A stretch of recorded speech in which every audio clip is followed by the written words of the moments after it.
നീ നിർമ്മലനായിരിക്കണം. 2, നേരുള്ളവനായിരിക്കണം. ഇവിടെ തന്നെ പല അനുഭവങ്ങൾ പ്രാർത്ഥനയോടെ ലഭിച്ചവരാണ് ഞാൻ വിശ്വസിക്കുന്ന 100% ആൾക്കാരും. നമ്മൾ ശരിക്കും ഒരുങ്ങി പ്രാർത്ഥിച്ച് നിർമ്മലമായ മനസ്സോട് ഒരു സന്ധ്യാ നമസ്കാരമോ ഒരു കുർബാനയ്ക്കോ ഒരു ഉപവാസത്തിനോ ഇരുന്നാൽ അത് കഴിയുമ്പോഴറിയാം നമ്മുടെ കണ്ണ് കത്തുന്നത്. പക്ഷെ ചിലപ്പം കണ്ടിട്ടുണ്ടോ, പ്രാർത്ഥന കഴിഞ്ഞാൽ നമുക്കൊരു സുഖവും വരില്ല. കാര്യം ഒരു ഉണർവ്. ഈ ഉണർവെന്ന് പറയുന്ന ബഹളം വെക്കുന്നതല്ല. അതുകൂടെ ഞാൻ പറയട്ടെ, ഈ പലരും തീപ്പൊരി പ്രസംഗമെന്ന് പറയാറുണ്ട്. ഈ ശബ്ദം കൂട്ടി ബഹളമുണ്ടാക്കി ഡെസ്കിലിടിച്ച് പ്രസംഗിക്കുന്നതല്ല തീപ്പൊരി. ഈ പറയുന്ന ദൈവവചനത്തിൽ ഏതെങ്കിലും ഒരു വരി, ദൈവമേ ഇതെന്നോട് പറയുന്നതാണെന്നുള്ള ചിന്ത വന്നാൽ അത് ഉള്ളിൽ ഒരു പൊരി വരണം. അതാണ് തീപ്പൊരി. ഞാൻ പറഞ്ഞു മനസ്സിലായോ? ഈ പറയുന്നത് വേറെ ആരോടുമല്ല, എൻ്റെ ഉള്ളിൽ കറക്റ്റ് ചെയ്യാൻ ദൈവം പരിശുദ്ധാത്മാവിനാൽ അച്ഛനിലൂടെ എന്നോട് പറയുന്നതാണ്, ഇതെന്നോട് പറയുന്നതാണെന്നൊരു പൊരി വരണം. അതാണ് പരിശുദ്ധ റൂഹായുടെ ആവാസത്താൽ തീപ്പൊരി എന്ന് പറയുന്നത്. അതുകൂടാതെ തന്നെ നമ്മൾ ഈ സമയം പോകുന്നൊന്നും അറിയില്ല. ദുഃഖവെള്ളിയാഴ്ച തന്നെ നമുക്കറിയാം 3:30, 4, 4:30, 5 മണി വരെയാവും ചില പള്ളിയിൽ. ആരെങ്കിലും വിശക്കാറുണ്ടോ? ആരെങ്കിലും പുറത്തു പോകാറുണ്ടോ? കറങ്ങുന്നവരുണ്ട്, ഇല്ലെന്നല്ല ഞാൻ പറയും. ഇതെന്താ? ഇതൊക്കെ ഒരു ടച്ച് നമ്മുടെ ഉള്ളിൽ വന്നാൽ ദൈവമക്കളെ മറക്കരുത്. ഈ കാണുന്ന ലോകത്തിൽ ഒരു കാണാത്ത ലോകമുണ്ട്. അത് കണ്ടവരാണ് ദൈവമക്കൾ. ഞാൻ പറഞ്ഞ വരി മറക്കരുത്. ഈ കാണുന്ന ലോകത്തിൽ കാണാത്തൊരു ലോകമുണ്ട്. അത് കണ്ടവരാണ് ദൈവമക്കൾ.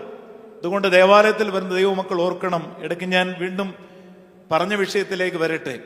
ദൈവം മുമ്പാകെ മുഖത്ത് നോക്കി, നമ്മുടെ മുഖത്ത് നോക്കി ഏത് പാപങ്ങളും അവൻ നിലത്തെഴുതി കുറിച്ച് നമ്മളെ മകളെ എന്ന് വിളിക്കുന്നവനാണ്. അതുപോലെ വിശന്നിരിക്കുന്നവരെ അറിഞ്ഞു നിറയ്ക്കുന്നവനാണ്.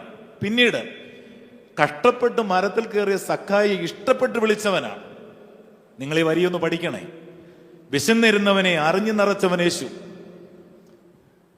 മുഖത്തു നോക്കി നിലത്തെഴുതിയവൻ യേശു, കഷ്ടപ്പെട്ട് കയറിയവനെ ഇഷ്ടപ്പെട്ട് വിളിച്ചവൻ യേശു. ഒന്നുകൂടുണ്ട്, ദൈവം മുമ്പാകെ കടന്നു വരുന്ന സമയത്ത് തള്ളിപ്പറഞ്ഞവനാണ് പത്രോസ്. അവനെ ഉള്ളം കൈകൾ ചേർത്തു. നമ്മൾ പലപ്പോഴും ദൈവം മുമ്പാകെ എന്ന് മാറിപ്പോയിട്ടുണ്ട്. ഇപ്പോഴിവിടെ ഇരിക്കുന്ന പലരും ചിന്തിക്കും, എൻ്റെ യേശുവെ ഞാൻ എത്രയോ കുമ്പസാരം നടത്തി, എത്രയോ പ്രാവശ്യം പള്ളിയിൽ വന്ന് കുർബാന കൊണ്ട് തീരുമാനങ്ങളെടുത്തു, ഇനി എൻ്റെ ദൈവം സ്വീകരിക്കുമോ? തൻ്റെ അടുക്കൽ വരുന്നവനെ ഞാൻ ഒരു നാളും തള്ളുകയില്ല, ഉപേക്ഷിക്കുകയില്ല. മാത്രമല്ല, നമ്മളെ പിന്നെ ദൈവം തോളിലാണ് എടുക്കുന്നത്. ഈ ദേവാലയത്തിൽ ഈ ദൈവമക്കൾ ഓർക്കണം, നീ ഒരു തീരുമാനമെടുത്ത് യേശുവിൻ്റെ കയ്യിലേക്ക് ചെന്നാൽ 99 വിട്ട് തോളിലെടുക്കുന്ന സ്നേഹമാണെങ്കിൽ പിന്നെ ഒരു കാര്യം മാത്രം, ഭൂമിയിലെ പൊടി നമ്മുടെ കാലിൽ പറ്റാതെ നോക്കണം. നമ്മൾ അതുകൊണ്ടാണ് പാടുന്നത്, എന്നലങ്കാര വസ്ത്രം ധരിച്ചിടും ഇന്നു മുതൽ ഞാൻ ദൈവമേ, മേലാൽ എന്നിൽ അശുദ്ധനും ചേലയില്ലാത്തവനും ചേർന്നു വരികയില്ല. ഈ ആമുഖ വാക്യങ്ങളോടൊപ്പം തന്നെ നമ്മുടെ മനസ്സിലേക്ക് ഞാൻ കൊണ്ടുവരുന്ന ചെറിയൊരു വേദഭാഗം, ഈ കഴിഞ്ഞ ഞായറാഴ്ച നമ്മുടെ ദേവാലയത്തിൽ ദേവാലയ പ്രവേശനമായിരുന്നു. അത് എൻ്റെ ഏറ്റവും കൂടുതൽ അതിൽ വിശുദ്ധ ലൂക്കോസിന്റെ സുവിശേഷം 2-ാം അധ്യായമാണ് നമ്മളവിടെ വായിച്ചത്. വൃദ്ധനായ ശിമയോൻ യേശുക്രിസ്തുവിനെ കൈകളിൽ ഏന്തി പറയുന്ന ചെറിയൊരു വാക്യം. പക്ഷെ ദൈവമക്കളെ, നമ്മുടെ ജീവിതത്തിൽ ഇത് മരണം വരെ സൂക്ഷിക്കേണ്ട ഒരു വേദവാക്യമാണ്. എന്താണ്? വൃദ്ധനായ ശിമയോൻ കൈകളിൽ യേശുവിനെ ഏന്തിയിട്ട് പറയുകയാണ്, ഇപ്പോൾ നാഥ തിരുവചനം പോലെ അടിയനെ സമാധാനത്താൽ വിട്ടയക്കുന്നു. ഇപ്പോൾ നാഥ തിരുവചനം പോലെ അടിയനെ സമാധാനത്താൽ വിട്ടയക്കുന്നു. എന്താ? വൃദ്ധനായ ശിമയോൻ വർഷങ്ങളോളം ദേവാലയത്തിൽ കാത്തിരുന്നു. എന്താ? ലോകരക്ഷകനായ യേശുവിനെ എൻ്റെ കണ്ണുകൊണ്ട് കാണാതെ മരണം കാണുകയില്ല. ദൈവമക്കളെ, ഇത് വൃദ്ധനായ ശിമയോൻ മാത്രമല്ല, ക്രൈസ്തവന്റെ സാക്ഷ്യമായി മാറണം. എൻ്റെ യേശുവെ, എനിക്ക് ദൈവം തരുന്ന ആയുസ്സിൽ 10 വയസ്സാണെങ്കിലും 20 വയസ്സാണെങ്കിലും ഏത് പ്രായത്തിൽ എന്നെ ദൈവം വിളിച്ചാലും ഈ ഭൂമിയിൽ നിന്ന് എന്നെ ദൈവം വിളിക്കുന്നതിന് മുമ്പ് എൻ്റെ യേശുവിനെ ഒന്ന് അറിയണം. അതുകൊണ്ടാണ് സങ്കീർത്തനം പറയുന്ന, യഹോവ നല്ലവനെന്ന് രുചിച്ചറിയുവാൻ അവനെ ശരണമാക്കുന്ന മനുഷ്യൻ ഭാഗ്യവാൻ. ഞാൻ ഇതിനോട് ചേർന്നൊരു കാര്യം കൂടി പറയാം.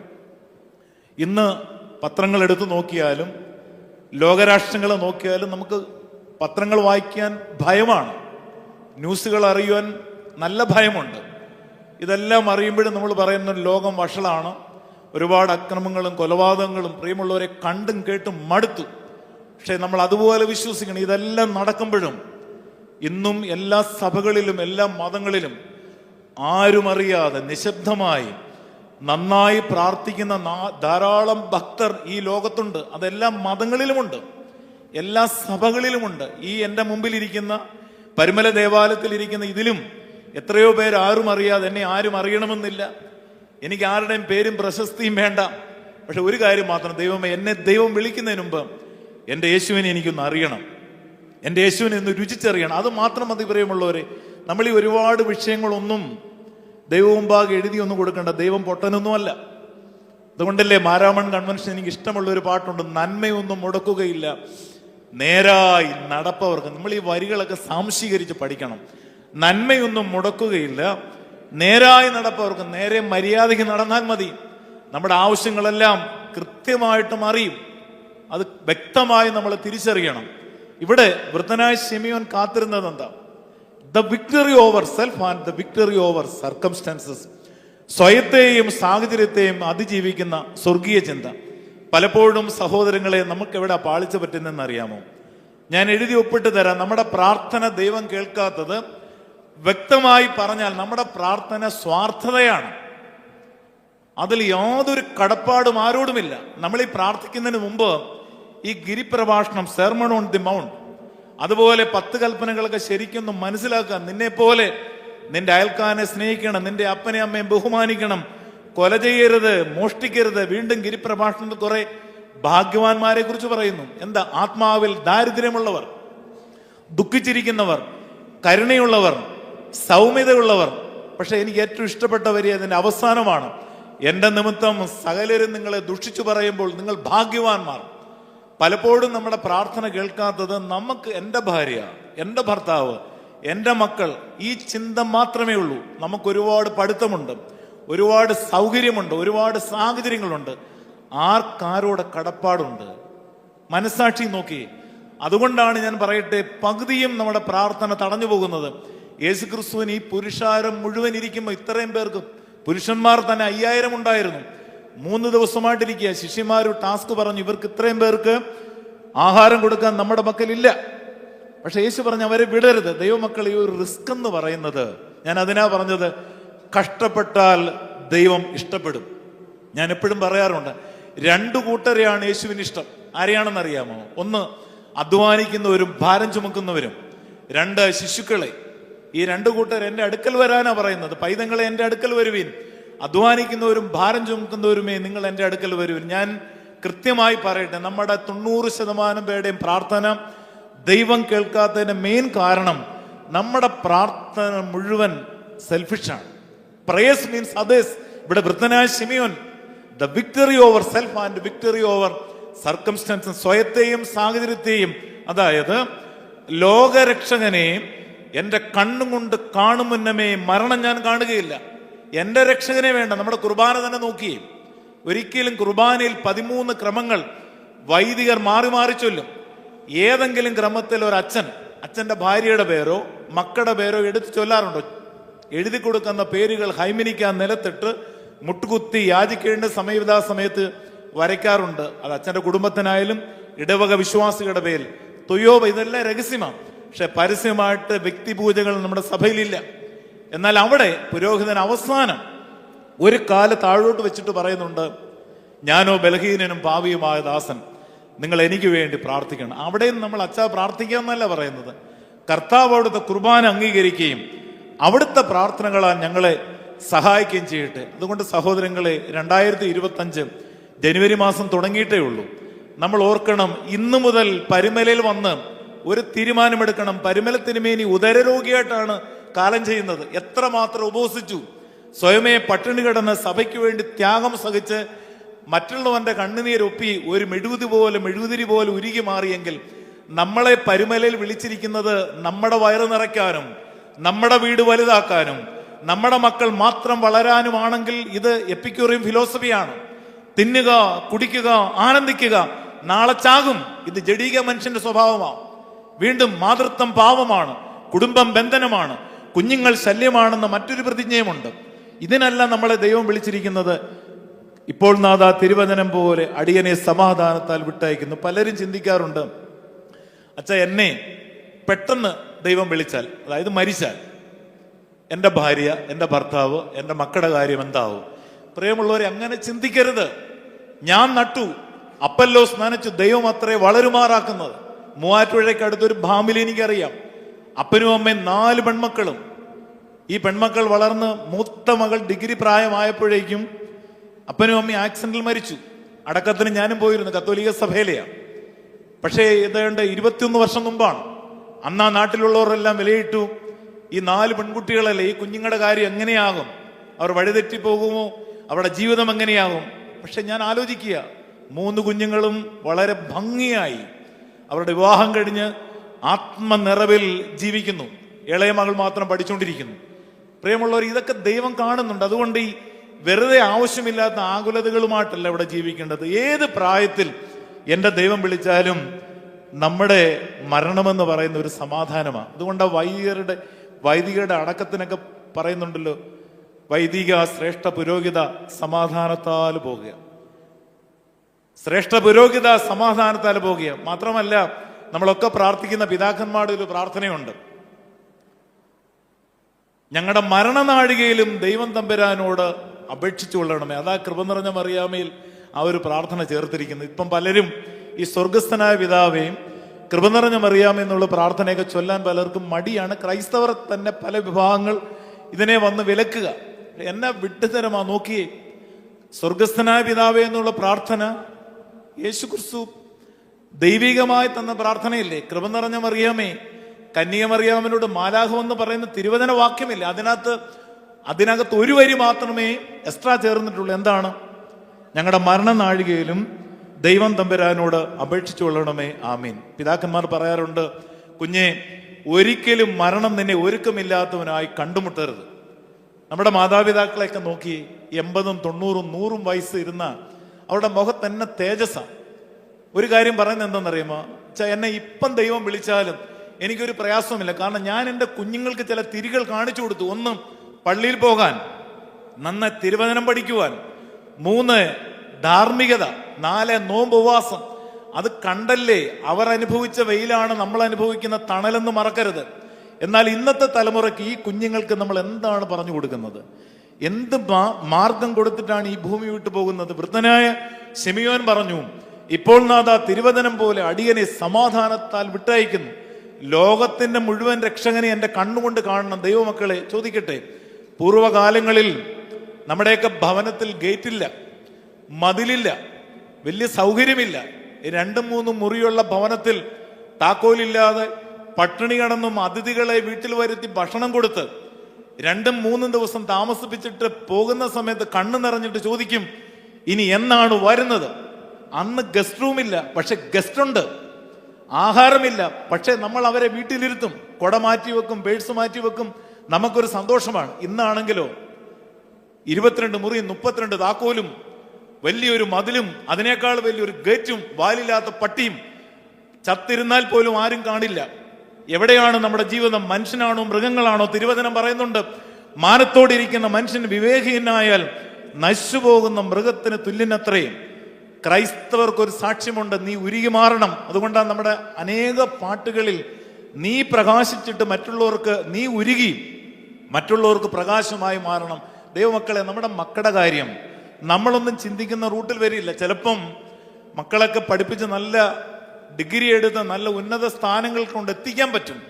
പക്ഷേ തിരുവചനത്തിൽ കഴിഞ്ഞ ആഴ്ച വായിച്ചില്ലേ, പൈതൽ വളർന്നു, ജ്ഞാനം നിറഞ്ഞു, ആത്മാവിൽ ബലപ്പെട്ടു. അവസാനത്തതാണ് എനിക്ക് ഇഷ്ടപ്പെട്ടത്, ദൈവകൃപയും അവനോടുകൂടെ ഉണ്ടായിരുന്നു. മാത്തമാറ്റിക്സിൽ നമ്മൾക്കറിയാം 1 into 1 into 1 is equal to 1, 1 into 2 into 3 is equal to 6.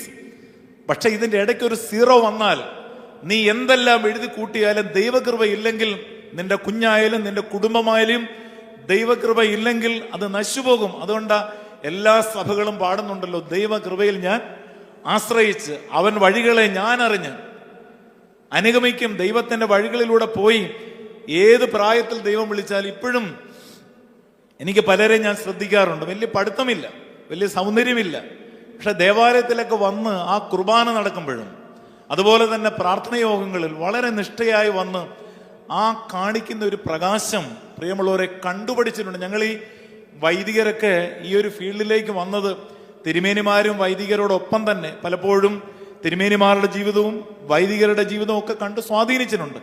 പക്ഷെ അതുപോലെ തന്നെ എൻ്റെ മുമ്പിലിരിക്കുന്ന പ്രിയപ്പെട്ടവരോട് പറയട്ടെ, ഒരുപാട് അൽമായരുടെ ജീവിതം കണ്ട് ഞാൻ ഈ സഭയിലേക്കും പുരോഹിതനാവാൻ ആഗ്രഹിച്ചിട്ടുണ്ട്. കാരണം അവർ ഈ സഭയിൽ ഉറച്ചു നിന്ന് ഈ കഷ്ടപ്പാടുകളും പ്രയാസങ്ങളും വരുമ്പോഴും സങ്കീർത്തനം 55:16-17 എൻ്റെ യഹോവേ നിന്നെ ഞാൻ വിളിച്ചപേക്ഷിക്കും, എൻ്റെ യഹോവ കേൾക്കും, ഞാൻ വൈകുന്നേരത്തും കാലത്തും ഉച്ചയ്ക്കും എൻ്റെ സങ്കടം ബോധിപ്പിച്ച് കരയും. കൃത്യമായി പ്രാർത്ഥിച്ച് കണ്ണുനീരൊഴുക്കിയ കുടുംബങ്ങളുടെ ദൈവിക ഐശ്വര്യം കണ്ട് വളർന്ന ധാരാളം വൈദികരുണ്ട്. അതുകൊണ്ട് ചേർന്ന് പഠിക്കണം. നമ്മൾ എത്ര ദൈവത്തെ വിളിച്ചാലും, എത്ര പ്രാർത്ഥിച്ചാലും, എത്ര നോയമ്പെടുത്താലും, ചിലരെ ശ്രദ്ധിച്ചിട്ടുണ്ടോ, ഈ വലിയ നോയമ്പൊക്കെ തുടങ്ങുമ്പം, ഇനിയിപ്പം 3 നോയമ്പ് കഴിഞ്ഞാൽ ഉടനെ വലിയ നോയമ്പ് ആരംഭിക്കുക. ഈ നോമ്പൊക്കെ ആരംഭിച്ചു കഴിഞ്ഞാൽ ഈ നോമ്പ് തെറ്റിക്കുവാൻ പലതരത്തിലുള്ള പ്രലോഭനങ്ങളും കടന്നു വരും. ഒരുപാട് പ്രയാസങ്ങളൊക്കെ തന്നെ ഭവനത്തിൽ കടന്നു വരും. എന്തിനെ തെറ്റിച്ച് കളയാൻ വേണ്ടിയാ. തിരുവചനം പറയുന്നുണ്ടല്ലോ, നിന്റെ പ്രതിയോഗിയായ പിശാച് അലർന്ന സിംഹം പോലെ ആരെ വിഴുങ്ങേണ്ടു എന്ന് പറഞ്ഞ് നടക്കുക. അങ്ങനെ പലരും ഈ നോമ്പ് തെറ്റിക്കുന്നത്. എന്നിട്ട് അതിനൊരു വാക്യം കൂടി കണ്ടുപിടിക്കും. എന്താ, അകത്തോട്ട് പോകുന്നതൊന്നും മനുഷ്യനെ അശുദ്ധനാക്കില്ല, എടുത്ത് കഴിക്കാനുള്ള വാക്യമല്ല. അങ്ങനെയാണെങ്കിൽ ആദ്യ മനുഷ്യൻ തെറ്റിയതും അകത്തോട്ട് പോയതല്ലേ, അവന്റെ വായിലോട്ട് പോയതല്ലേ. പലരും ഈ നോമ്പ് തെറ്റിക്കാൻ പറ്റിയൊരു വാക്യമാണ് അത് പറയുന്നത്. ഇനി നമ്മുടെ ഓർത്തഡോക്സിൽ തന്നെ പലരും എനിക്കറിയാം വലിയ കാര്യമായിട്ടാണ് നോയമ്പൊക്കെ എടുക്കാൻ തീരുമാനിക്കുന്നത്. ഇതിൻ്റെ ഇടയ്ക്ക് ആരെങ്കിലും ഒന്ന് കല്യാണത്തിന് വിളി, അവിടെ ചെന്ന് കയറിയാൽ ഉടൻ ഈ വാക്യം അങ്ങ് എടുക്കും, നോമ്പ് വന്ന് തെറ്റിക്കും. മറക്കരുത്, ഭവനം തകർന്നു പോകും. കാരണം പ്രാർത്ഥനയാലും ഉപവാസത്താലും അല്ലാതെ ഈ വ്യാധി നീങ്ങിപ്പോകില്ല. പ്രിയമുള്ളവരെ, നമ്മൾ ഈ നിസ്സാരവൽക്കരിക്കുന്ന പല കാര്യങ്ങളുണ്ട്. മുസ്ലിം സഹോദരങ്ങളെ നോക്കിയേ, അവർ 5 നേരം നമസ്കരിക്കുന്നത് അവരുടെ പില്ലറാണ്, 5 പില്ലറാണ്. മാത്രമല്ല, അവർ ഈ നോമ്പ് സമയത്ത് ഉമിനീര് പോലും തുപ്പിക്കളയുന്നെങ്കിൽ അതിൽ കിട്ടുന്ന ഒരു പോസിറ്റീവ് എനർജി ഇല്ലേ. അടുത്തിടയ്ക്ക് ഞാനൊരു മുസ്ലിം സഹോദരന്റെ വാഹനത്തിൽ കയറിയിട്ട് വളരെ ശ്വാസം മുട്ടി തന്നെ പറയുന്നു, ഫാദറെ പെട്ടെന്ന് വണ്ടി വിടും. ഏകദേശം ഉച്ച ടൈം ആയപ്പോൾ ഞാൻ സ്പീഡിൽ വണ്ടി വിട്ടു. പെട്ടെന്ന് അവരുടെ പള്ളി വന്നപ്പോഴേക്കും ചാടി ഇറങ്ങി തലയെ തുണിയും ഇട്ടുകൊണ്ട് നമസ്കരിക്കാൻ പോകുകയാണ്. ഗൾഫ് രാജ്യങ്ങളിൽ ജോലി ചെയ്തവർ ഇവിടെ ഉണ്ട്. അവിടെ വാങ്ക് വിളിക്കുന്ന സമയത്ത് അതിനു മുമ്പ് ഈ നോമ്പിന്റെ തീഷ്ണതയിൽ മുസ്ലിം സഹോദരങ്ങൾ ചെയ്യുന്നത്, കാലയിലെ തുണി മുട്ടിൽ നിന്ന് മാറ്റി മുട്ടയിലെഴഞ്ഞ് ബ്ലഡ് റോട്ടിൽ ഒഴിച്ച് അങ്ങനെയാണ് പിന്നീട് പോയി ഉച്ച നമസ്കാരം നിസ്കരിക്കുന്നത്. അതുപോലെ തന്നെ മല കയറുന്ന അയ്യപ്പ ഭക്തന്മാരുണ്ട്. അവർ ചില സ്ഥലങ്ങളിൽ, ഈ ആന്ധ്ര തമിഴ്നാട് ഭാഗത്ത് നിന്ന് വരുന്നവർ ഈ കാലയിലെല്ലാം തുണി ചുറ്റി, കാരണം ബ്ലഡ് എല്ലാം റോഡിൽ കിടക്കുകയാണ്. അത്ര ത്യാഗം സഹിക്കാമെങ്കിൽ ക്രൈസ്തവനോട് പറയുന്നു, ഒരു മനുഷ്യൻ എൻ്റെ പിന്നാലെ വരാൻ ഇച്ഛിച്ചാൽ തന്നെത്താൻ ത്യജിച്ച് നാൾതോറും തൻ്റെ ക്രൂശ് എടുത്തുകൊണ്ട് തന്നെ അനുഗമിക്കട്ടെ. ഈ പരിശുദ്ധ പരിമല തിരുമേനിയുടെ അനുഭവ സ്പർശനത്താൽ കടന്നു വന്ന ദൈവമക്കളെ, നമ്മൾ ഈ കണ്ണുനീരെടുക്കുന്നതോടൊപ്പം തന്നെ നോമ്പ് കൃത്യമായി എടുക്കുകയല്ല, നോമ്പങ്ങ് പിടിക്കണം. നോമ്പ് പിടിക്കണം, അത് കഷ്ടപ്പെട്ടെടുക്കരുത്, ഇഷ്ടപ്പെട്ടെടുക്കണം. അങ്ങനെ എടുത്തു കഴിഞ്ഞാൽ കിട്ടുന്ന തലമുറകൾക്കാണ് ഏറ്റവും കൂടുതൽ അനുഗ്രഹം കിട്ടുന്നത്, മറന്നു പോകരുത്. അങ്ങനെ ദൈവത്തിന്റെ വഴികളിലൂടെ നടക്കുമ്പം ഏത് പ്രായത്തിൽ വിളിച്ചാലും, ഞാൻ ചോദിക്കട്ടെ, ഓരോ വയസ്സ് കഴിയുന്തോറും നമ്മൾ കേക്ക് മുറിക്കുന്നുണ്ട്. ആ കേക്ക് മുറിക്കുമ്പോൾ ഓർക്കണം, നമ്മൾ ആയുസ്സിൽ മരണത്തോട് അടുക്കുകയാണ്. പക്ഷേ പൂർവികരായ മാതാപിതാക്കളെ കണ്ടിട്ടുണ്ടോ, ഏത് പ്രായം കഴിയും തോറും തേജസ് കൂടുകയാണ്. ഇപ്പം ജനുവരി മാസം 26-ാം തീയതി മധ്യസ്ഥിയം ബാവ തിരുമേനി സൂര്യ തേജസ് തിരുമേനിയുടെ ഓർമ്മ പെരുന്നാളായിരുന്നു. ഓരോ ആരാധന നടക്കുമ്പോഴും മണിക്കൂറുകൾ നിന്ന് ആരാധന നടത്തി അതിന് ക്ഷീണം വീടുന്നത് അടുത്ത ശുശ്രൂഷ ചെയ്തിട്ടാണ്. ഒരു പള്ളി കൂദാശ തീരണമെങ്കിൽ തലേന്ന് വൈകിട്ട് 6 മണിക്ക് തുടങ്ങി രാത്രി 11:30 പിറ്റേന്ന് തീരാൻ പകൽ 11:30 ഇത് കഴിഞ്ഞിട്ട് തിരുമേനി അടുത്ത ക്ഷീണം വീടുന്നത്, ക്ഷീണം മാറ്റുന്ന അടുത്ത കൂദാശ ചെയ്തിട്ടാണ്. ഈ പവർ ഇല്ലെങ്കിൽ പറ്റുമോ? പ്രിയമുള്ളവർ, ഇത് ഒരു ടച്ചാണ്. ദേവാലയത്തിൽ വൃദ്ധനായ ശിമയോൻ വർഷങ്ങളോളം കാത്തിരുന്ന് എന്തിനാ? എൻ്റെ യേശുവിനെ ഒന്ന് കാണണം, എൻ്റെ കണ്ണുകൊണ്ടൊന്ന് കാണണം. അതുകൊണ്ടാണ് ആ കൈകളിൽ ഏന്തിയപ്പോൾ വൃദ്ധനായ ശിമയോൻ പറയുന്നുണ്ട്, ഇപ്പോൾ നാഥാ തിരുവചനം പോലെ അടിയനെ സമാധാനത്താൽ വിട്ടയക്കും. നമ്മുടെ ജീവിതത്തിൽ ദൈവമക്കളെ, ഇതിന് ഈ ബൈബിളിൽ പറയുന്ന ചില ഒരു കാര്യങ്ങൾ കൂടിയുണ്ട്. ബൈബിൾ വായിച്ചു നോക്കിയേ, ഞാൻ യഹോവയോട് ഒരു കാര്യം അപേക്ഷിച്ചു, അത് തന്നെ ഞാൻ ആഗ്രഹിക്കുന്നു. എന്തിനു വേണ്ടി? എനിക്ക് യഹോവയുടെ മനോഹരത്വം കാണണം. ഇപ്പം ദേവാലയത്തിലൊക്കെ വന്നിരുന്നിട്ട് ഈ മൊബൈൽ ഫോണും കൊണ്ട്, എനിക്കറിയില്ല ഈ വലിയൊരു പലക എടുത്തുകൊണ്ട് പള്ളി വരുന്ന എന്തിനാണ്. പലരും മൊബൈലിൽ ബൈബിൾ കടന്നോട്ട് റെഫറൻസ് നോക്കാൻ നല്ലതാണ്. വളരെ ഞാൻ ചോദിക്കട്ടെ, ബൈബിൾ എന്ന് പറയുന്നത് അതൊരു ജീവഗ്രന്ഥമാണ്. വൈദികരുടെ ഓർമ്മയ്ക്ക് പറയുന്നുണ്ട്, നിന്റെ ജീവഗ്രന്ഥത്തിൽ സൂക്ഷിച്ചു നോക്കിയിട്ടുള്ള കണ്ണുകളെന്നാണ്, അത് അഗ്നിക്ക് നീ വിട്ടുകൊടുക്കരുത്. ഇങ്ങനെ സൂക്ഷിച്ച് നെഞ്ചോട് ചേർത്ത് വെക്കേണ്ട ബൈബിൾ. വന്യനായ ടി ജെ ജോഷുവ അച്ഛൻ അടുത്തിടയ്ക്ക് ലോകത്തോടെ യാത്ര പറഞ്ഞു. അച്ഛൻ്റെ ബൈബിൾ ബാബാ തിരുമേനിയുടെ അനുവാദത്തോടെ അത് ആ പെട്ടിയിൽ തന്നെ ഇടുകയായിരുന്നു. ശരിക്കും 56 വർഷം സൂക്ഷിച്ച ബൈബിളാണ്. അത് 6 പ്രാവശ്യം ബൈൻഡ് ചെയ്തു. അച്ഛൻ ഇത്രയും ത്യാഗങ്ങളും പ്രയാസങ്ങളും ക്യാൻസറും കൊച്ചമ്മ മരിച്ചിട്ടും ഈ ബൈബിള് നെഞ്ചോട് ചേർത്ത് പറഞ്ഞു, യഹോവ എൻ്റെ ജീവന്റെ വെളിച്ചം, ഞാൻ ആരെ പേടിക്കും? യഹോവ എൻ്റെ ബലം. ദൈവമക്കളെ ആലോചിച്ച് നോക്കി, ഇത്രയും ക്യാൻസർ 3 പ്രാവശ്യം വന്ന് രക്ഷപ്പെട്ട ഒരാൾ ലോകത്ത് കാണില്ല. കൊച്ചമ്മ മരിച്ചു. പക്ഷെ ഓരോ പ്രായം കഴിയുമ്പോഴും ആ മുഖത്തെ തേജസ് അത്ര തിളങ്ങിക്കൊണ്ട് നിന്നു. അപ്പോൾ ദൈവത്തോട് അടുക്കും തോറും ഈ ലോകത്തിന്റെ നിരാശയൊന്നും നമ്മളെ ബാധിക്കില്ല. ഒരു പരിധിക്കപ്പുറം നമ്മുടെ ഫേസും നമ്മുടെ മനസ്സും വാടുന്നെങ്കിൽ കൃത്യമായി ഞാൻ പറയട്ടെ, നമുക്ക് ദൈവമായിട്ടുള്ള ടച്ചില്ല. കാരണം ദൈവമായിട്ടുള്ള ടച്ചുള്ളവർ, ഹന്നായെക്കുറിച്ച് പറയുന്നുണ്ട്, അവളുടെ മുഖം പിന്നെ ഒരുമിച്ച് പറഞ്ഞേ വാടിയില്ല എന്ന് പറഞ്ഞേ, അവളുടെ മുഖം പിന്നെ വാടിയില്ല. ദൈവമക്കളെ, ടൈറ്റസ് അച്ഛന്റെ പ്രസംഗത്തിലൂടെ ഈ ഒരു ചിന്ത നിങ്ങളുടെ മനസ്സിൽ വരണം. ഏത് പ്രായത്തിൽ ദൈവം വിളിച്ചാലും ലോകം വിട്ടു പോകുക, മറിച്ച് ഈ ചിന്തയും വരണം, നമ്മുടെ മുഖം വാടരുത്. കരയേണ്ടെന്നല്ല, പ്രയാസപ്പെടേണ്ടെന്നല്ല, വാടാത്തൊരു തേജസ്സിന്റെ മുഖമുണ്ട്. ഈ പിതാക്കന്മാരൊക്കെ കുറെ ഏറെ ത്യാഗം സഹിച്ചവരാ. പ്രത്യേകിച്ച് നിങ്ങൾ ഓർക്കണം, ഈ പട്ടംകുടയ്ക്ക് തന്നെ ശമാശനാകുമ്പോൾ ഞങ്ങളുടെ കയ്യിൽ തരുന്നത് ഒരു മെഴുകുതിരിയാണ്. വൈദികനാകുമ്പോൾ കയ്യിൽ തരുന്ന ധൂപക്കുറ്റി. ഇത് രണ്ടും ഉരുകുന്നതാണ്, ഇത് രണ്ടും എരിയുന്നതാണ്. പക്ഷെ എരിഞ്ഞ് നിരാശപ്പെടാനാണെങ്കിൽ ഇതിന്റെ ടൈം കഴിയും. പക്ഷെ മറിച്ച് ഏത് വരുമ്പോഴും യഹോവ എൻ്റെ ജീവന്റെ ബലം, ദൈവമേ ഏത് പ്രായത്തിൽ വിളിച്ചാലും സമാധാനത്താൽ ഈ ലോകം വിട്ടു പോകാൻ സാധിച്ചാൽ അവിടെയാണ് വരും തലമുറയ്ക്ക് കൊടുക്കുന്ന ദൈവിക വെളിച്ചമെന്ന് മറന്നു പോകരുത്. പിന്നെ മറ്റൊരു സങ്കീർത്തന വേദഭാഗം കൂടി ഞാൻ പറയട്ടെ. ശനിയാഴ്ച കുർബാനയ്ക്ക് പോകുന്നതിന് മുമ്പ് നമ്മൾ വായിക്കുന്ന 7 സങ്കീർത്തനമുണ്ട്. പക്ഷെ അതിനകത്ത് 139 ഇല്ല. 139 സങ്കീർത്തനം കൂടി സമയം കിട്ടുമ്പോഴെല്ലാം ശരിക്കും വായിക്കണം. ദൈവമേ, നീ എന്നെ ശോധന ചെയ്ത് അറിഞ്ഞിരിക്കുന്നു, ഞാൻ ഇരിക്കുന്നതും എഴുന്നേൽക്കുന്ന നീ അറിയുന്നു. മനസ്സിലായില്ലേ? അപ്പം ദൈവസന്നിധിയിൽ ശോധനയുടെ അനുഭവം നമ്മൾ തന്നെ വിലയിടുവാൻ നമുക്കിടയാകണം. അതുപോലെ ഞാൻ പറഞ്ഞു വന്നത്, ഒരു മനുഷ്യൻ സർവ്വലോകവും നേടിയാലും അവന്റെ ആത്മാവിനെ നേടിയില്ലെങ്കിൽ അവനെന്ത് ഫലം? പിന്നീട് ഞാൻ യഹോവയോട് ഒരു കാര്യം അപേക്ഷിച്ചു, അതന്നെ ഞാൻ ആഗ്രഹിക്കുന്നു. ഇതെല്ലാം ഞാൻ പറഞ്ഞു വരുന്നത്, വൃദ്ധനായ ശിമിയോന്റെ ഒരേ ഒരു ആഗ്രഹം എന്ന് പറയുന്നത് ദേവാലയത്തിൽ ഇരുന്ന് യേശുവിനെ കണ്ട് ലോകം വിട്ട് സമാധാനത്താൽ പോകാനാണ്. അതുകൊണ്ടാണ് ഈ ലത്തീൻ ഭാഷയിൽ, ലത്തീൻ പള്ളികളിലെല്ലാം നങ് ഡിമിറ്റീസ് എന്ന് പേര് കൊടുത്ത് ഏത് ദേവാലയത്തിലും വൃദ്ധനായ ശിമിയോൻ പറഞ്ഞ ഈ വരി എഴുതി വെച്ചിട്ടുണ്ട്. അതവിടെ ടൈറ്റിലായിട്ട് പറയുന്നത് ശിമിയോന്റെ സ്തുതിഗീതം. ഇപ്പോൾ നാഥാ തിരുവചനം പോലെ അടിയനെ സമാധാനത്താലെ വിട്ടയക്കുന്നു. പ്രിയമുള്ളവരെ, ഇതൊരു വലിയ അനുഭവമാണ്.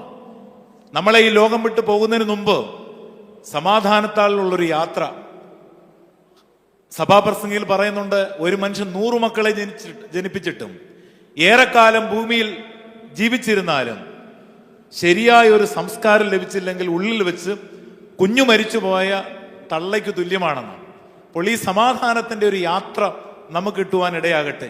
രണ്ടാമത്തെ ചിന്ത എന്ന് പറയുന്നത്, വൃദ്ധനായ ശിമിയോന്റെ കൈകളിൽ യേശു തമ്പുരാൻ വന്നപ്പോൾ ഈ ഒരു ആത്മീയ ചിന്ത നമ്മുടെ മനസ്സിൽ വരണം. The victory over self and victory over circumstances. സ്വയത്തെയും സാഹചര്യത്തെയും അതിജീവിക്കുന്ന സ്വർഗീയ ചിന്ത. 2, വൃദ്ധനായ ശിമിയോന്റെ ആത്മീയ അനുഭവങ്ങളിൽ നമ്മൾ കൊണ്ടെത്തിക്കുന്നത് the man of justice, the man of silence. ഇതൊരു ആത്മീയതയുടെ വലിയൊരു കടപ്പാടാണ്. നിശബ്ദത എന്ന് പറയുന്നതും നീതി എന്ന് പറയുന്നതും സങ്കീർത്തനം നോക്കിയും, എൻ്റെ നീതിയായ ദൈവമേ ഞാൻ വിളിക്കുമ്പോൾ ഉത്തരമരളയണമേ, യഹോവേ ന്യായത്തെ കേൾക്കണമേ. പ്രിയമുള്ളവരെ, ഈ 4-ാം സങ്കീർത്തനം തന്നെ പറയുന്നുണ്ടല്ലോ, നടുങ്ങുവിൻ പാപം ചെയ്യാതിരിപ്പിൻ. പലപ്പോഴും നമ്മൾ തിരിച്ച പാപം ചെയ്തിട്ടാണ് നടുങ്ങുന്നത്. ഇവിടെ സങ്കീർത്തനക്കാരൻ പറയാണ്, നടുങ്ങുവിൻ, പാപം ചെയ്യാതിരിപ്പിൻ. ദൈവം മുമ്പാകെ ഓർക്കണം. ഈ സദൃശവാക്യത്തിൽ പറയുന്നുണ്ട്, നീതിയും വിശ്വാസവും ഒരുമിച്ച് കൈകോർത്ത് വന്നാൽ ദൈവാനുഗ്രഹം തനിയെ ഒഴുകിയെത്തുമെന്ന്. നീതിയും വിശ്വാസവും ഒരുമിച്ച് കൈകോർത്ത് വന്നാൽ ദൈവാനുഗ്രഹം തനിയെ ഒഴുകിയെത്തും. അതിനാണ് ഞാൻ ഈ രണ്ടാമത്തെ ചിന്ത പറയുന്നത്, the man of justice, the man of silence. ഇത് രണ്ടും യേശുവിനെ കാണാനുള്ളൊരു നല്ല മാർഗമാണ്. അതായത് നിശബ്ദത. നാവുകൊണ്ട് പാപം ചെയ്യാതിരിപ്പാൻ സൂക്ഷിപ്പീൻ. നമ്മൾ ആലോചിച്ച് നോക്കി, എത്രമാത്രം അറിഞ്ഞും അറിയാതെ നമ്മുടെ നാവ് കൊണ്ട് അനേകരെ പഴിപറയുകയും. വലിയ നോമ്പിൽ തന്നെ പാടുന്നുണ്ട്, നാവിലധർമ്മം തീണ്ടരുതേ, സഹജവ്രണത്തിൽ കുത്തരുതേ, പരനിൽ കുറ്റം ചാർത്തല്ലേ, കുറ്റക്കാരായി തീരല്ലേ. നാവിലധർമ്മം തീണ്ടരുതേ, സഹജവ്രണത്തിൽ കുത്തരുതേ, പരനിൽ കുറ്റം ചാർത്തല്ലേ, കുറ്റക്കാരായി തീരല്ലേ. സഹജന്മാരെ കണ്ണീർ, ജാഗരണം, പ്രാർത്ഥന, നോമ്പെന്നിവയിൽ പാടുപെടിൻ.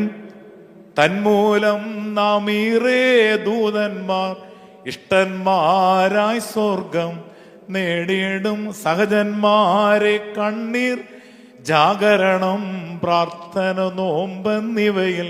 ഇതെല്ലാം വലിയ നോമ്പിലെ പാട്ടാണ്. നിങ്ങൾ ഭവനത്തിൽ ചെന്ന് ഈ നോമ്പ് തുടങ്ങുന്നതിന് വേണ്ടി പാട്ടുകളൊക്കെ ഒന്ന് പഠിച്ച് നോമ്പെടുക്കണം. സഹജന്മാരെ കണ്ണീർ, ജാഗരണം, പ്രാർത്ഥന, നോമ്പെന്നിവയിൽ പാടുപെടിൻ. തന്മൂലം നാമീറേ ദൂതന്മാർ ഇഷ്ടന്മാരായി സ്വർഗം നേടിയിടും. ഇതാർക്കാ പറ്റുന്നത്? ജീവിതത്തിൽ ഒരു നിശബ്ദത ഉള്ളവർക്ക് മാത്രമേ ഈ ശാന്തമായി കഷ്ടപ്പെട്ട് കണ്ണുനീരൊഴുക്കി പ്രാർത്ഥിക്കാൻ സാധ്യമാകുകയുള്ളൂ. നമ്മൾ നോക്കിയേ, കരണ്ടിന് ശബ്ദമുണ്ടോ? ഇല്ല. ഈ റോഡിലെ ടൗണിൽ നോക്കിയാൽ അറിയാം, ഇപ്പം എല്ലാ കടകളിലും ലൈറ്റ് അറേഞ്ച്മെന്റ്സ്. അപ്പം രാത്രിയിലെല്ലാം ജുവലറി ആണെങ്കിലും തുണിക്കടയിലായാലും എല്ലാ ഷോപ്പുകളിലും ഭയങ്കര ലൈറ്റ് കൊണ്ടങ്ങ് അലങ്കരിക്കുക. അത് പിന്നെ ഉത്സവമൊന്നും ആവണമെന്നില്ല. പക്ഷെ ഇതാരും കാണാതെ ഒരു കറുപ്പ് നിറത്തിൽ 11 kV 66 kV ഒക്കെ പോകുന്നുണ്ടല്ലോ, അതിന് ആരെങ്കിലും ലൈറ്റ് ഇടാറുണ്ടോ? അതിനാരെങ്കിലും കളർ അടിക്കാറുണ്ടോ? പക്ഷെ അതിൻ്റെ പവർ എന്താണ്? ദൂരെ നിന്ന് തൊട്ടാൽ കരിഞ്ഞു പോകും. ഇതാണ് നിശബ്ദതയുള്ള ആത്മീയതയുള്ള മക്കൾ. ഇന്നും നമ്മൾ അറിയണം, മനുഷ്യപുത്ര ഉണങ്ങിയ അസ്ഥികൾ ജീവിക്കുമോ? ഇന്നും ആരും അറിയാതെ രഹസ്യമായി മൺമറഞ്ഞു പോകുന്ന ധാരാളം ആത്മീയരുണ്ട്. എൻ്റെ ഒരു വിഷമം കൂടി ഞാൻ പറയട്ടെ. നമ്മുടെ ദേവാലയങ്ങളെല്ലാം അനേക പേർ, എല്ലാവരുടെയും കാര്യം പറയുകയല്ല, ഒരു അഡ്വർടൈസ്മെന്റ് ആയിട്ട് എടുത്തിരിക്കുക. ഒരു 25 വർഷം മുമ്പ് ചിന്തിച്ചാലറിയാം, പള്ളികളിൽ നന്ദി പറയാറില്ല, ആരുടെയും പടം വെക്കാറില്ല. പള്ളി പെരുന്നാൾ നോക്കിയേ, പള്ളിയുടെ പടം, കുരിശിന്റെ പടം, യേശുവിന്റെ പടം, വേറെ ഒരു പടവും പള്ളി പെരുന്നാളിന് വെക്കാറില്ല. ഇപ്പോൾ എന്തെല്ലാം വെക്കുന്ന ഞാൻ വിശദീകരിക്കുന്നില്ല. അഡ്രസ്സ്, ഫോൺ നമ്പര്, വീട്ടുപേര്, നാട്ടുപേര്. പള്ളി എന്തിനുള്ളതാ? ഈ പേര് ദേവാലയമെന്നല്ല, ഇത് ദൈവാലയമെന്ന. നമ്മൾ ഈ കബറിങ്കൽ വരുമ്പോൾ പോലും ഓർക്കണം, എലിയാസ് തിരുമേനി സ്ഥിരം പറയും, ആദ്യം പള്ളി കയറിയിട്ടേ കബറിങ്കൽ കയറാവൂ. മനസ്സിലായോ? ദേവാലയമല്ല, ദൈവാലയമാണ്. ഇവിടെ നമ്മുടെ പേരും പെരുമയും. ദൈവമക്കളെ, നമ്മളിങ്ങനെ എടുത്ത് പൊക്കും തോറും ഓർക്കണം, ആപത്തെ വന്ന് വീഴത്തുള്ളൂ. അത്യാവശ്യം ഒരു പ്രോത്സാഹനമൊക്കെ പള്ളി പറയട്ടെ. ഇന്ന് പലരുടെയും പരാതി, അച്ഛാ പള്ളിയിൽ എനിക്ക് വിലയില്ല, എന്നെ ആരും അറിയുന്നില്ല, എന്നെ ആരും അംഗീകരിക്കുന്നില്ല, എൻ്റെ പേര് പെരുന്നാളിന് പറഞ്ഞില്ല, കൊട്ടുകേപ്പിച്ചത് പറഞ്ഞില്ല, ചെണ്ടമേളം പറഞ്ഞില്ല. ഇത് സ്പോൺസറിങ്. എന്ത് സ്പോൺസറിങ്? കുർബാന സ്പോൺസറിങ്. കുർബാന സ്പോൺസർ ചെയ്യാൻ പറ്റുമോ? ജീവനുള്ള യാഗമായ വിശുദ്ധ കുർബാന സ്പോൺസർ ചെയ്യാൻ പറ്റുമോ? നമ്മളൊന്നും പള്ളിക്ക് കൊടുക്കുന്നില്ല ദൈവമക്കളെ. ദൈവത്തിന്റെ അല്ലേ എല്ലാം, അവൻ ആൽഫയും ഒമേഗയുമല്ലേ. അപ്പൊ നമ്മൾ ഈ പേരും പെരുമ എടുക്കാൻ വരുന്നത് കൊണ്ടാണ് പലപ്പോഴും നമ്മുടെ അനുഗ്രഹം തടഞ്ഞു മാറുന്നത്. ചിലർ പറയാറുണ്ട്, അച്ഛാ എൻ്റെ പേര് പറയല്ലേ. കണക്കൊക്കെ വേണം. എൻ്റെ പേര് പറയല്ലേ. എൻ്റെ മുമ്പിലിരിക്കുന്ന ദൈവമക്കളോട് ഞാൻ പറയട്ടെ, നിങ്ങൾ ഇന്നൊരു തീരുമാനമെടുക്കണം.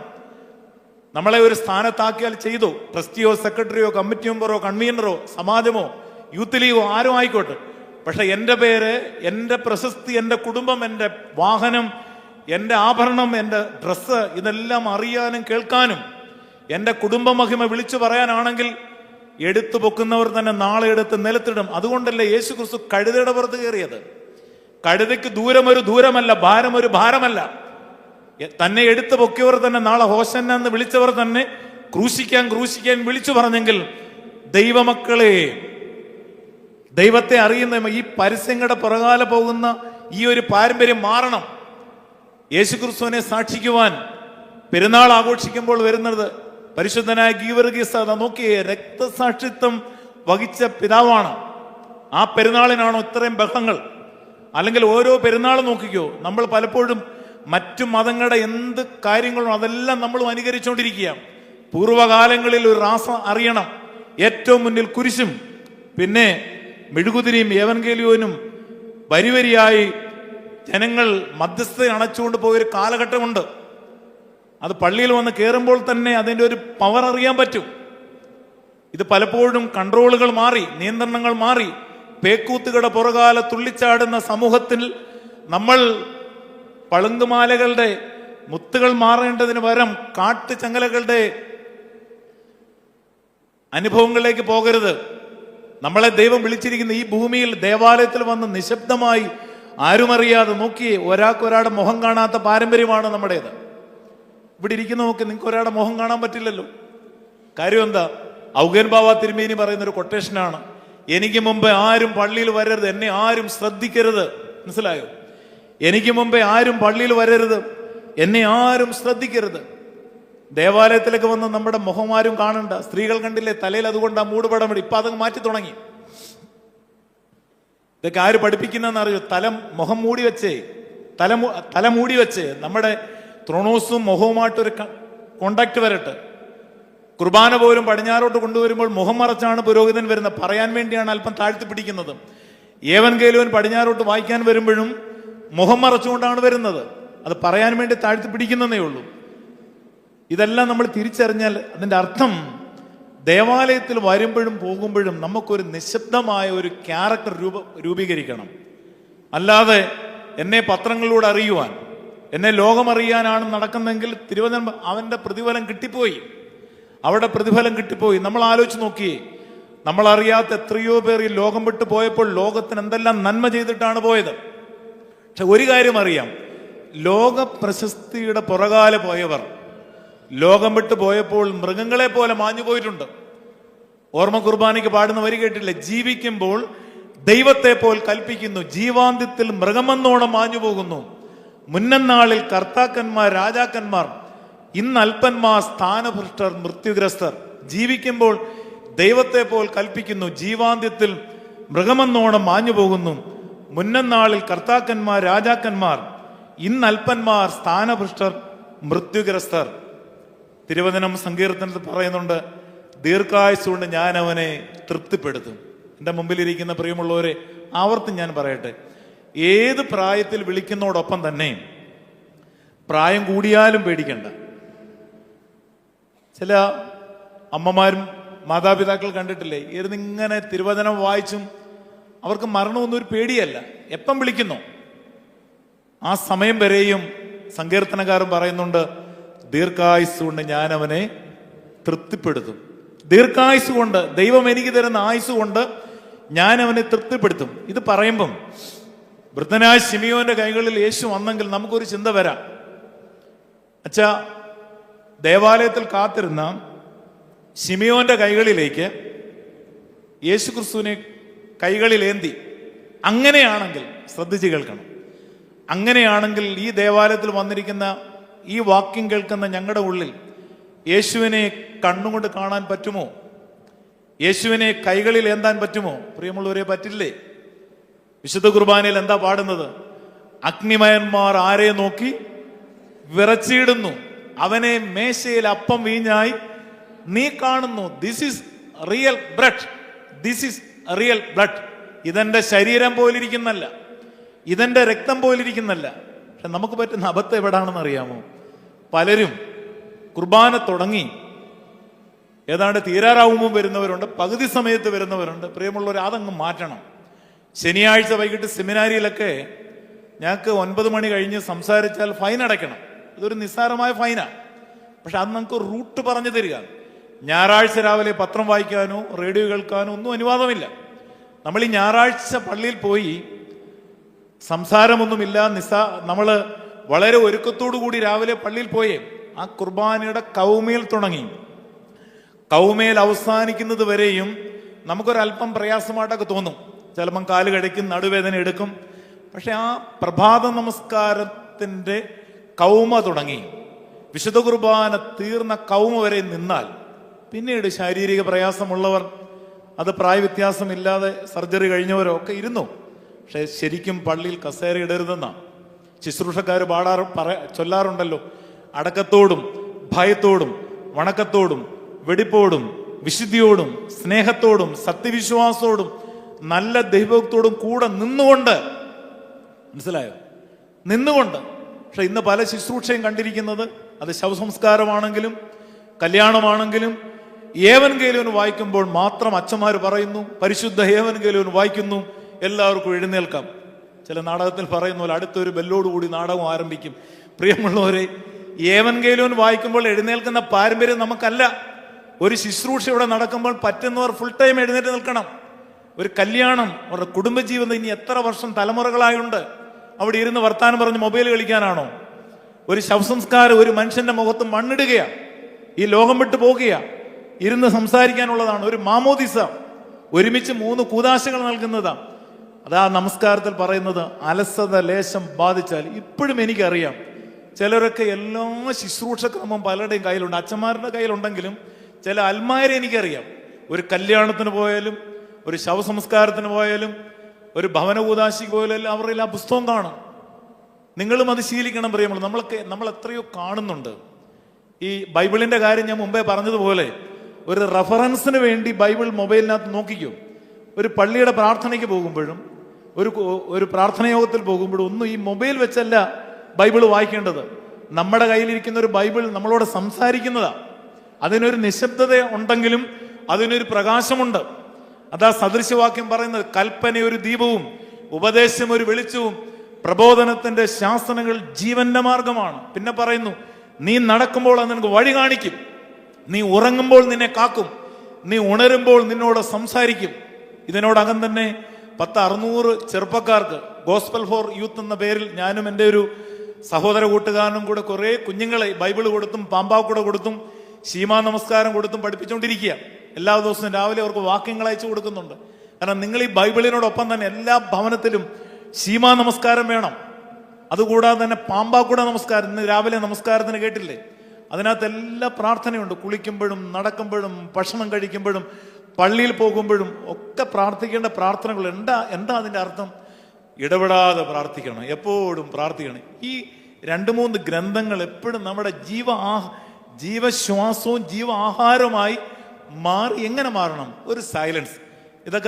ഇതൊക്കെ നമ്മൾ എടുക്കുമ്പോഴും ആരെങ്കിലുമൊക്കെ കളിയാക്കും, പരിഹസിക്കും.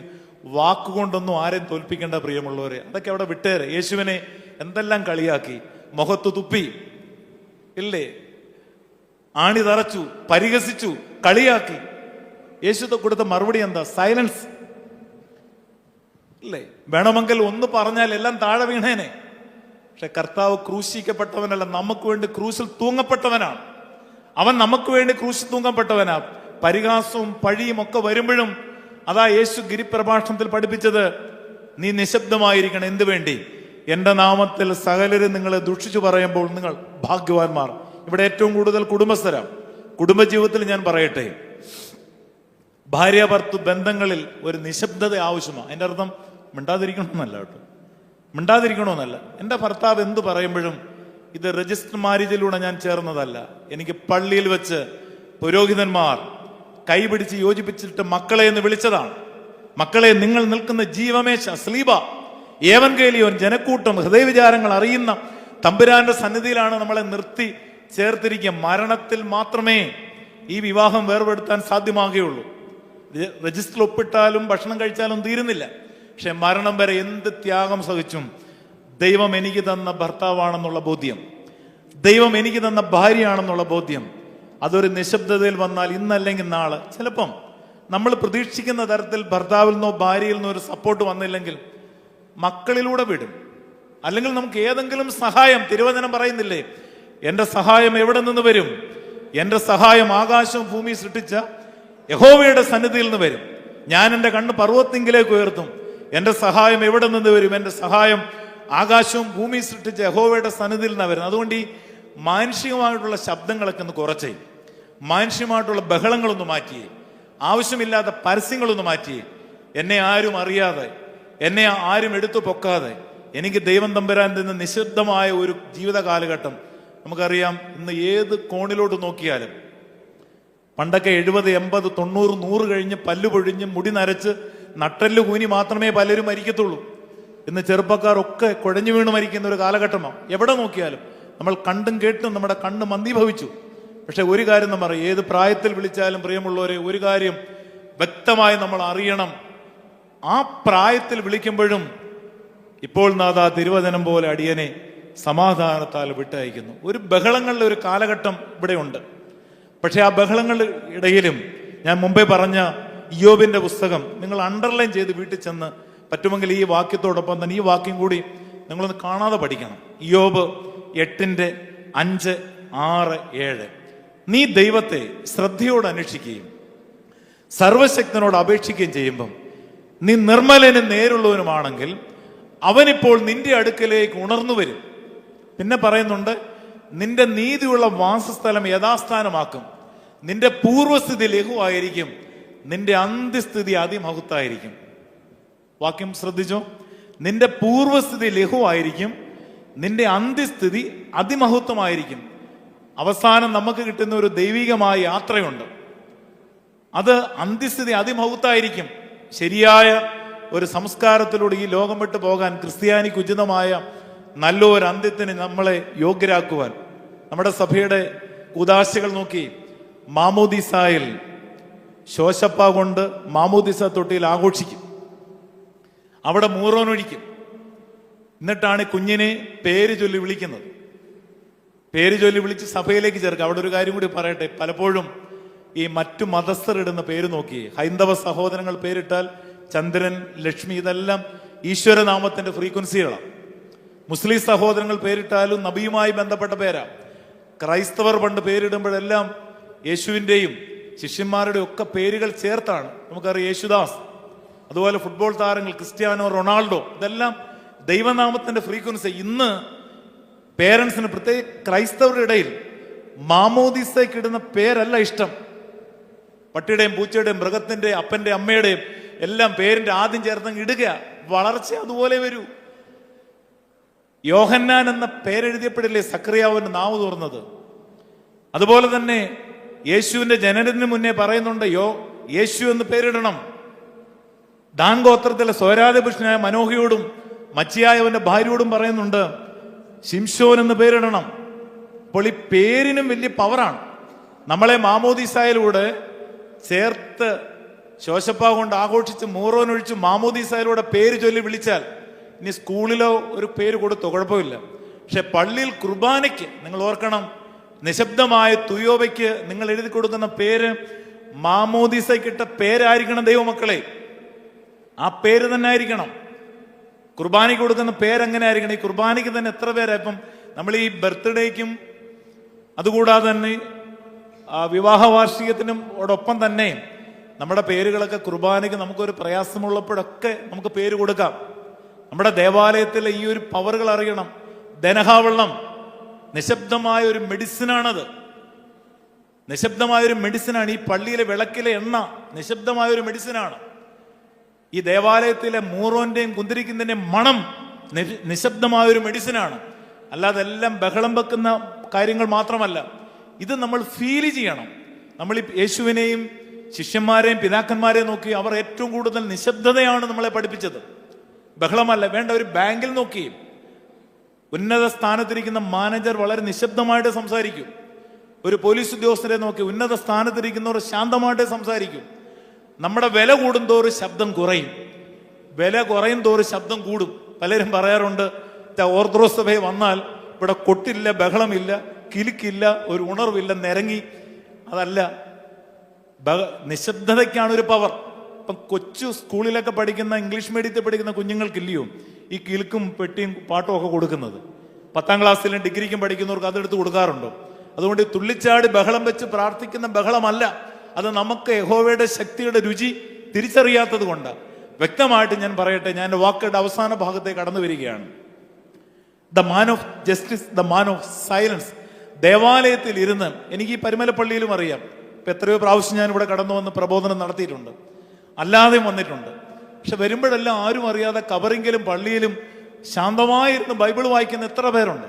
വേറെ ഒന്നും പറയാറില്ല. കാരണം ദൈവത്തിന് അറിയാമല്ലോ, നമ്മളെ സൃഷ്ടിച്ചവൻ God loves me, God makes me. അവൻ നമ്മളെ സൃഷ്ടിച്ചവനാണ്. വീണ്ടും പറയുന്നുണ്ട്, അവൻ പ്രൊട്ടക്റ്റിംഗ്, ഗൈഡിങ്, ടീച്ചിങ്. എന്ത് വന്നാൽ മതി? യേശുവിൻ്റെ അടുക്കലേക്ക് വന്നാൽ മാത്രം മതി. യേശുവിൻ്റെ അടുക്കലേക്ക് വന്നാലും നിങ്ങൾ സമയം കിട്ടുമ്പോഴല്ല. ഇവിടെ നമ്മളോടൊപ്പം തന്നെ മറ്റു മതസ്ഥരും ധാരാളം പേര് വന്നിരിപ്പുണ്ട്. ഈ ശബ്ദം പുറത്തുനിന്നും ശ്രദ്ധിക്കുന്നുണ്ട്. പക്ഷെ ഒരു കാര്യം, തൻ്റെ അടുക്കൽ വരുന്നവനെ ഒരു നാളും കൈവിടുകയില്ല, ഉപേക്ഷിക്കുകയുമില്ല. ആ ഒരു അനുഭവത്തിൽ ജീവിച്ചാൽ ഏത് പ്രായത്തിൽ ദൈവം തമ്പുരാൻ നമ്മളെ വിളിക്കുമ്പോഴും യഹോവ എൻ്റെ ഇടയനായി, യഹോവ എൻ്റെ നല്ല ഇടയനായി, അവൻ ജീവന്റെ വെളിച്ചമായി, വഴി സത്യവും ജീവനുമായി, ജീവന്റെ അപ്പമായി, ലോകത്തിന്റെ പ്രകാശമായി തീരുമ്പോൾ, പ്രിയമുള്ളവരെ, ഞാൻ പറഞ്ഞല്ലോ, മാമോദീസായിൽ ശോശപ്പ കൊണ്ട് ഉയർത്തി ആഘോഷിച്ച് മൂറോനൊഴിച്ച് പേര് ചൊല്ലി വിളിച്ചെങ്കിൽ, ഇനി ശവസംസ്കാരത്തിൽ വരുമ്പോഴും നമുക്കറിയാം ശോശപ്പ കൊണ്ടാണ് മുഖം മൂടുന്നത്. ഇപ്പൊ ഒരു ക്രൈസ്തവന്റെ അനുഭവങ്ങളിൽ ദേവാലയവുമായി ബന്ധ ശോശപ്പയിൽ ആരംഭിച്ച മാമോദീസായിൽ ശോശപ്പ മുഖത്തിട്ട് തൈലമൊഴിക്കുമ്പോൾ 3 വരി പറയുന്നുണ്ട്: പ്രയത്നങ്ങളുള്ള വിശ്രമത്തിനും, വിശുദ്ധന്മാരുള്ള സഹവാസത്തിനും, യുദ്ധങ്ങളിൽ നിന്നുള്ള സംരക്ഷണത്തിനും പിതാവിന്റെയും പുത്രന്റെയും പരിശുദ്ധ റൂഹായുടെയും നാമത്തിൽ തൈലമൊഴിക്കുക. ഇല്ലേ? ഇപ്പൊ നോക്കി, പിതാക്കന്മാർ എത്ര ഭംഗിയായിട്ട് അത് ക്രമീകരിച്ചിരിക്കുന്നത്. മാമോദീസായിൽ ശോശപ്പ കൊണ്ട് ഉയർത്തി ആഘോഷിച്ച് മൂറോനൊഴിച്ചെങ്കിൽ, ശവസംസ്കാരത്തിൽ ഈ ശോശപ്പ മുഖത്തിട്ട് തൈലമൊഴിക്കുമ്പോൾ ഈ 3 വരി പറയുന്നുണ്ട്. പിന്നെ നമുക്ക് നിരാശയില്ല. അതുകൊണ്ടാണ് ഈ പള്ളിയിലൊന്നും ഒരുപാട് അനുശോചനം പറയരുതെന്ന്. ഇപ്പൊ ശവസംസ്കാരത്തിന് ഒരുപാട് പള്ളിക്കകത്ത് വെച്ച് ശരിക്കും പറഞ്ഞാൽ അനുശോചനമില്ല, നമുക്കുള്ളത് അനുസ്മരണമാണ്. ഈ അനുശോചനം പറഞ്ഞാൽ അതിനർത്ഥം എന്താ? ചിലര് കൊടുക്കാറുണ്ടല്ലോ, ക്രിസ്തുവിൽ നിദ്ര പ്രാപിച്ചത് വ്യസന സമേതം.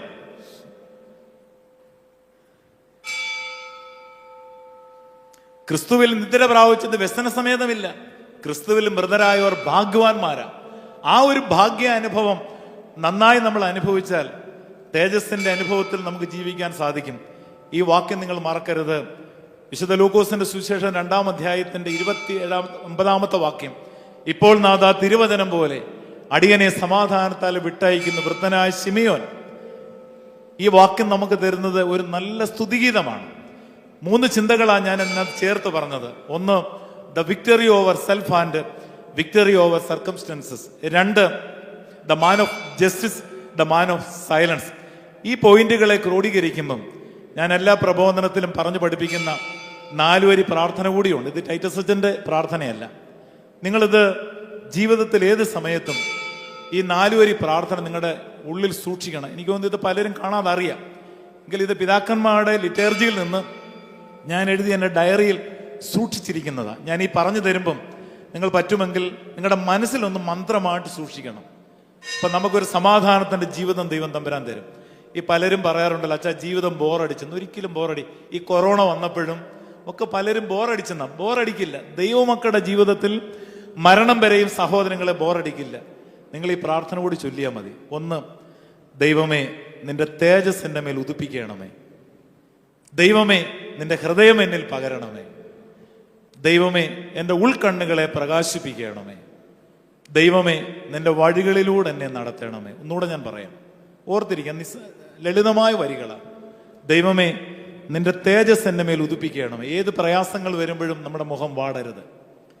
ദൈവമേ നിന്റെ ഹൃദയം എന്നിൽ പകരണമേ. ദൈവമേ എൻ്റെ ഉൾക്കണ്ണുകളെ പ്രകാശിപ്പിക്കണമേ. ദൈവമേ നിന്റെ വഴികളിലൂടെ എന്നെ നടത്തണമേ. ഇതൊരു മന്ത്രമായി, ഇത് എൻ്റെ വരിയല്ല, ഞാൻ ഈ ലിറ്റർജിയിൽ നിന്ന് എടുത്ത് 4 ടൈറ്റിലായിട്ട് പലപ്പോഴും പല വേദിയിൽ ഞാൻ പറയാറുണ്ട്.